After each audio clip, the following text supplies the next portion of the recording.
5 డిఏలు పెండింగ్ ఉండగా కేవలం 1 డిఏ ఇస్తామని రాష్ట్ర ప్రభుత్వం ప్రకటించడం ఉద్యోగులతో పాటు విశ్రాంత ఉద్యోగులను నిరాశకు గురిచేసిందని బీసీ విశ్రాంత ఉద్యోగుల సంఘం జిల్లా అధ్యక్షుడు నకరికంటి కాశయ్య గౌడ్ అన్నారు. కనీసం 2 డిఏలు ప్రకటించాలని ఆయన ప్రభుత్వాన్ని డిమాండ్ చేశారు. శనివారం బీసీ విశ్రాంత ఉద్యోగుల సంఘం కార్యాలయంలో ఏర్పాటు చేసిన మీడియా సమావేశంలో బీసీ విశ్రాంత ఉద్యోగుల సంఘం జిల్లా అధ్యక్షుడు నకరికంటి కాశయ్య గౌడ్ మాట్లాడుతూ 5వ తారీఖు జరిగిన రాష్ట్ర కేబినెట్ సమావేశంలో ఉద్యోగులకు తీపి కబురు చెప్పిన ప్రభుత్వం 2 డిఏలు ప్రకటించడం పట్ల అసహనం వ్యక్తం చేశారు. 5 డిఏలు పెండింగ్ ఉండగా కేవలం 1 డిఏ ఇస్తామని రాష్ట్ర ప్రభుత్వం ప్రకటించడంతో ఉద్యోగులతో పాటు విశ్రాంత ఉద్యోగులను నిరాశకు గురిచేసిందని అన్నారు. ప్రకటించిన 2 డిఏలలో 1 డిఏ ఇప్పుడు ఇస్తామని, మరొక డిఏ 6 నెలల తర్వాత ఇస్తామని చెప్పడం సరికాదన్నారు. పీఆర్సీ ఇచ్చేందుకు కమిటీ వేయాలి తప్ప కేంద్ర ప్రభుత్వం ఇచ్చే డిఏ కమిటీలు ఎందుకని ప్రశ్నించారు. కనీసం 2 డిఏలు ఇస్తామని ప్రకటించడం గొప్పలు చెప్పుకోవడం తప్ప మరొకటి లేదన్నారు. కనీసం 2 డిఏలు ప్రకటించాలని ఆయన ప్రభుత్వాన్ని డిమాండ్ చేశారు. అదేవిధంగా హెల్త్ కార్డ్స్ మీద స్పష్టమైనటువంటి హామీ అయితే ఇవ్వలేదని ఆవేదన వ్యక్తం చేశారు. ఈ సమావేశంలో బీసీ విశ్రాంత ఉద్యోగుల సంఘం జిల్లా జనరల్ సెక్రటరీ కేశబోయిన శంకర్ ముదిరాజ్, జిల్లా బీసీ సంక్షేమ సంఘం ప్రధాన కార్యదర్శి నేలపట్ల సత్యనారాయణ, కోశాధికారి నాగులపల్లి శ్యాంసుందర్, బండారు గోవర్ధన్, ఐతగోని రాజాగౌడ్, ఎరుకల శంకర్ గౌడ్, రేగట్ట సైదులు తదితర రిటైర్డ్ ఉద్యోగులు పాల్గొన్నారు. నేడు పత్రికా సమావేశం ఏర్పాటు చేసిన ముఖ్య ఉద్దేశం ఏమిటంటే, మొన్న క్యాబినెట్ 5వ తారీఖు నాడు జరిగినటువంటి క్యాబినెట్ సమావేశంలో ఉద్యోగులకు ఒకటే డిఏ ఇవ్వడము ఉద్యోగులందరినీ, పెన్షన్దారులందరినీ చాలా వరకు నిరుత్సాహపరిచిందని చెప్పి ఈ సందర్భాన్ని తెలియజేయడం కొరకే ఈ ప్రెస్ మీట్ పెట్టడం జరిగింది. మరి ఇప్పటికీ 5 డిఏలు పెండింగ్లో ఉన్నాయి.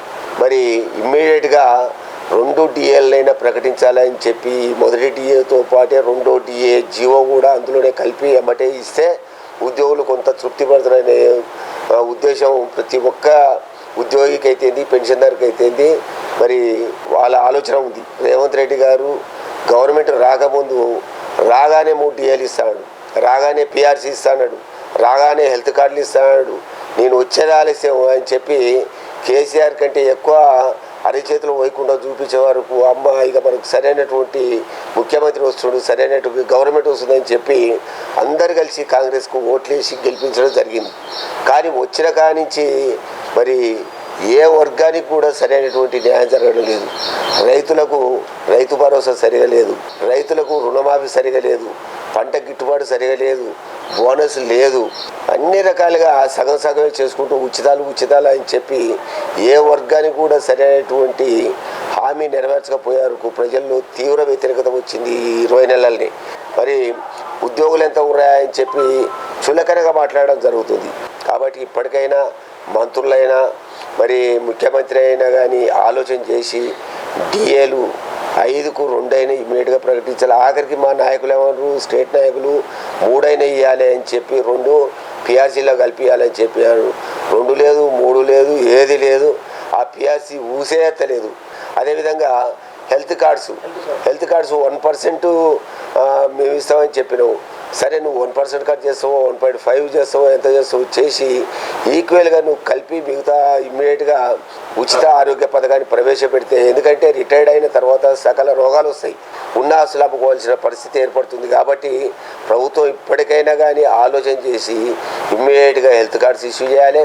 అదేవిధంగా 3 డిఏలు ఇవ్వాలి, పీఆర్సీ ఇవ్వాలి. తర్వాత అనేక రకాల సమస్యలని పరిష్కరించినప్పుడే ప్రభుత్వానికి అండగా ఉండి ప్రభుత్వం దిగ్విజయంగా నడవడానికి ఆస్కారం ఉంటుంది.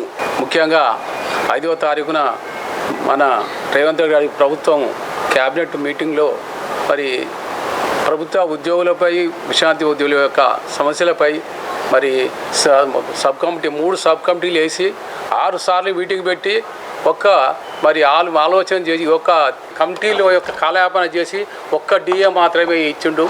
ఇంకో 1 డిఏ ఏప్రిల్లో ఇస్తాని మరి ప్రభుత్వం ఈ విధంగా ఉద్యోగుల కపట ప్రేమ నడుస్తున్నారు.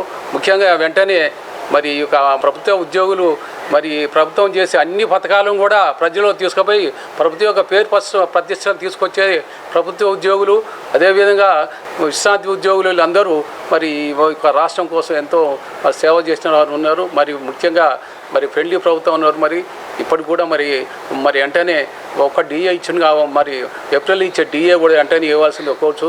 మొన్న 5వ తారీఖు నాడు తెలంగాణ ప్రభుత్వం ఏర్పాటు చేసిన క్యాబినెట్ మీటింగ్లో ప్రభుత్వ ఉద్యోగులకు, రిటైర్డ్ ఎంప్లాయీస్కి ఒక డిఏ అని ప్రకటించడం జరిగింది. మాకు ఇప్పటి వరకు 5 డిఏలు పెండింగ్లో ఉన్నాయి.